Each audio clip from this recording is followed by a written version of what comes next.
Lucy Letby. How will prison affect her? Hello, I'm H.G. Tudor. I'm going to explain to you the circumstances that surround Lucy Letby and her being in prison and how that impacts upon her. If you have not listened to my detailed analysis and conclusion and would like to do so, I recommend that you halt listening to this video because I'm about to tell you what she is, and therefore that will act as a spoiler. And if you want to, and I would recommend that you do so, because it will help you understand so much more about human beings, empathic individuals, normals, psychopaths, and narcissists by going through all of the material that I've gone through and listening to the final analysis. If you've not done that, seriously, go and do it. It'll be hugely worthwhile for you.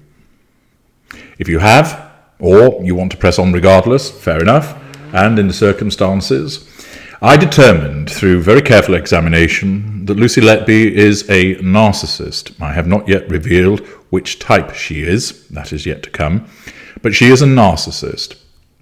And she has a sadistic streak, and she has psychopathic tendencies. What does that mean for somebody like Lucy Letby, who now finds herself in prison? Well, first of all, she has been in custody for around 2 years already. So she has had a degree of acclimatization to the prison environment. But during that period, she would likely have maintained in her mind the possibility that she would be acquitted and therefore freed. Now, she has to come to terms with the fact that unless she has a successful appeal, the chances of which are very slim indeed, she's going to die in prison. For a narcissist, that amounts to a huge threat to control, knowing that she will never be on the outside of a prison wall ever again, that she will not be able to go where she wants, she will not be able to fraternize with who she chooses, that much of the world will be cut off from her. This is bad enough for a non-narcissist to experience, the loss of freedom. But for a narcissist, it is even worse. Why? Because the narcissist exists in relation to 4 things. Those are the prime aims: control, fuel, character traits, and residual benefits. All of those things will be affected by being in prison. The most major impact is the fact that she has lost her freedom, that she can't go where she wants to go, that she can't see who she wants to see, that she can't do what she wants to do when she chooses, is a massive threat to control. And the knowledge that she has now that state of affairs, and that it's never going to change, repeat, never going to change, amounts to a massive threat to control. And in some circumstances, that threat to control is so overwhelming and so complete that the only thing that a narcissist will do in order to try and nullify the threat to control that it poses is to take their own life. And therefore, whilst suicide is not that common with narcissists, because ordinarily the narcissism functions to keep the narcissist alive, there are some instances where a narcissist will take his or her own life. You can watch my video, The Narcissist and Suicide, to understand more.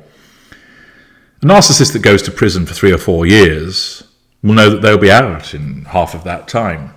And therefore, it doesn't face such a massive threat to control because it will be viewed as temporary in nature. But for a narcissist that would face a substantial prison sentence, and one such as Lucy Letby, who is never going to be freed because she has a whole life order, that threat to control is so overwhelming that it may be that her narcissism directs her with one choice only to try and nullify that threat to control, and that is to commit suicide. It's not guaranteed, but it's a distinct possibility. The other aspect of being in prison is the fact that she will not have access to the fuel matrix that she once did. She had her parents in that fuel matrix, one of whom was likely a non-intimate partner primary source. The other was a non-intimate secondary source. She had a number of friends, non-intimate secondary sources. She did not seem particularly prolific sexually, and therefore did not have a catalogue of intimate partners, although they might have existed intermittently as intimate partner secondary sources of a shelf variety. There's a possibility for that to happen in prison, although it's limited. She will have had colleagues as non-intimate secondary sources. The parents of the children would have become non-intimate secondary sources because she got to know them, and there would be the usual smattering of tertiary sources. So she would have had a reasonably extensive fuel matrix consisting of probably a parent at the top as the non-intimate partner primary source, the other parent as a non-intimate secondary source. She had no siblings. Other family members would be non-intimate secondary sources. We've not heard much about cousins and uncles and aunties, etc. Friends, colleagues, etc. would be non-intimate secondary sources. And there would also then be tertiary sources. So she was well sustained in fuel. She never presented as an individual that was suffering a fuel crisis. Her exposure to character traits will become extensively reduced because she will have limited involvement with people in prison, and ditto residual benefits. Furthermore, as the type of narcissist that she is, she operated with a facade. That facade has been shattered into 1,000 pieces. She may attempt to resurrect it by portraying herself as a decent person who's been wronged, one of the many "but I'm innocent" individuals in a prison, that she may well try and maintain a clean nose. Indeed, other than murdering children, she has not had an extensive life of crime, and in the circumstances, it's likely that her narcissism will cause her to try and resurrect her facade in prison.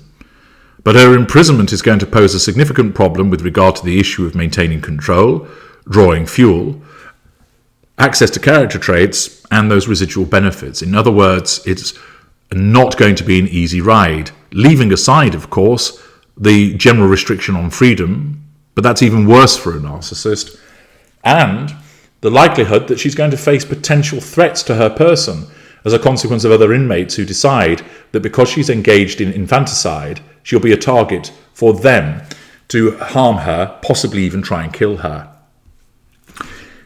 You can see from her sort of Mary Poppins persona, this is not a person who would thrive in a prison environment. She hasn't grown up in a rough household. She's not run with the pack. She's not a feral individual who would embrace, like some narcissists would do, the prison environment. It is entirely alien to her, aside from what she has experienced through her period of remand. Accordingly, not only does she have the overwhelming threat to control posed by the fact that she now has been fixed with the knowledge that she will never leave prison, she will also be operating on depleted fuel levels, making her anxious and depressed. We've seen some of that as a consequence of the erroneous conclusion that she had post-traumatic stress disorder. What that actually is her responding to reduced fuel levels caused by her imprisonment. She will also face repeated threats in terms of verbal violence, physical violence, the fact that people won't want to talk to her, that she'll be a target as a consequence of her infanticide. As one of only 4 women to be given a whole life sentence, Lucy Letby starts her incarceration in a maximum security prison that is home to some of the country's deadliest criminals. The sentence will be unremittingly bleak for the nurse, and the justice system will deploy huge resources to imprison her. Bear in mind, many of the inmates will not be allowed to see their own children, and therefore that will strike a chord, an upsetting chord with those criminals, and thus make her a target. Before the trial, she was held at HMP Bronzefield in Surrey, the largest women's prison in Europe. It's home to the Al-Qaeda fanatic Roshana Chowdhury, who stabbed the Labour MP Stephen Timms in 2010 and was jailed for attempted murder. For the trial, Letby was moved to HMP Newhall near Wakefield, where the serial killer Rose West is an inmate. Every day, Letby rose at 5:30 a.m. to get to court on time. After failing to leave the cell at Manchester Crown Court and refusing to be present in court for her sentencing, the reason for it I explained in my analysis, she was then taken back to Newhall. It's also possible she'll be held at HMP Low Newton in Durham alongside Joanna Dennehy, who murdered 3 men during a 10-day spree in 2013.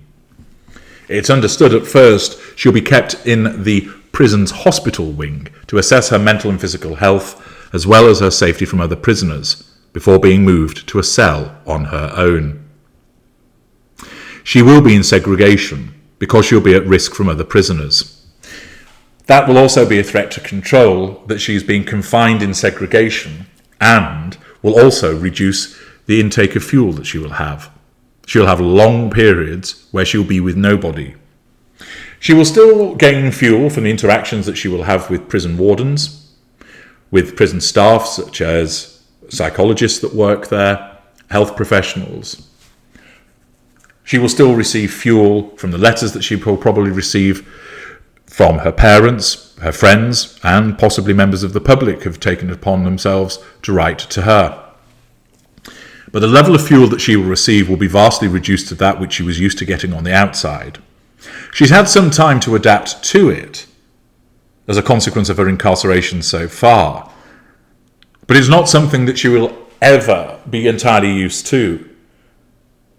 Bumping along at reduced fuel levels, the emptiness of the chasm being felt, the cries of the creature mocking her, the anxiety, which is why she's been taking medication, the depression that she's been diagnosed with, the sense of an impending doom, the sensation that her world is coming crashing in. All of these are things which she will now experience each and every day, creating her own personal hell. Add to the fact that she faces the repeated threats to control by virtue of not being able to do what she once did and reduce fuel levels. Prison will be a very difficult place indeed for her as a narcissist. The fact that she has been convicted of infanticide, this will result in a huge number of the women in prison who are separated from their children, will mean that they will want to do her harm. Being known as a baby killer will put her at risk from the majority of women in custody. So she's spending a lot of her sentence on her own. In essence, prison officers and staff will be the only people she'll have contact with. She'll have to have her meals and exercise in segregation. She will have to be accompanied by several officers when she's escorted because of the risk to her.